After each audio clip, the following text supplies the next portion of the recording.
Magandang araw sa lahat, welcome po ulit dito sa ating channel ang Biyahe y Komida. Maraming salamat sa lahat ng nag-subscribe, indeed. Punta tayo sa ating topic, April 11, 2025. Erich Gonzalez may second anak kay Mateo Lorenzo, malabo pang magbalik showbiz. Dalawa na nga ba ang anak ni na Mateo Lorenzo at Erich Gonzalez Lorenzo? Kaya namin ito naitanong ay dahil nahagap sa video sa loob ng Simbahang Street James the Great Parish sa Ayala, Alabang na may kargang batang nakatalikod si Mateo na sa tingin namin ay 1 buwan pa lang ito.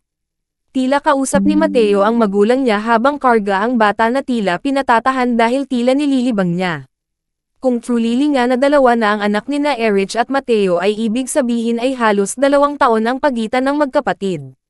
Matatanda ang ibinandera ni Father Frankie Mabanta ang larawang bininyagan ang panganay ni na Erich Gonzalez Lorenzo at Mateo Lorenzo na si Jose Mateo noong June 28, 2023.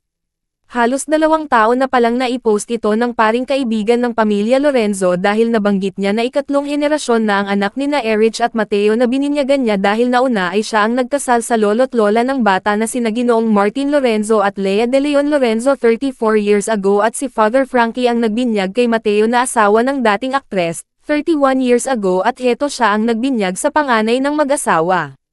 Trending ang nasabing larawan ng binyag ni Jose Mateo na labas din namin dito sa bandera ngayong araw, April 11. Nakalusot sa mga Marites ang post na ito ni Father Frankie dahil 2023 pa ito, marahil sa kase-search sa pangalan ng pamilya ng napangasawa ni Claudia Barreto ay biglang appear ang larawang kuha ng pari. Sa kasalukuyan ay tinanggal na ni Father Frankie ang post niya para hindi na siguro ito pagpiestahan ng publiko dahil hot topic ang kakatapos lang nakasal ni na Claudia at Basti. Anyway, mukhang malabo pang bumalik si Erich sa showbiz dahil 2 maliliit na chikiting ang personal niyang inaalagaan.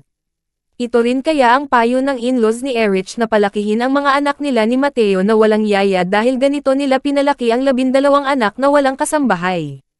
At yan ang ating latest showbiz chika update for today, huwag kalimutan mag-subscribe. Click the notification bell for more showbiz chika updates, like and share the video at suportahan po ang ating Facebook page. Maraming salamat sa lahat ng nag-subscribe, indeed. Magandang buhay sa lahat, adios.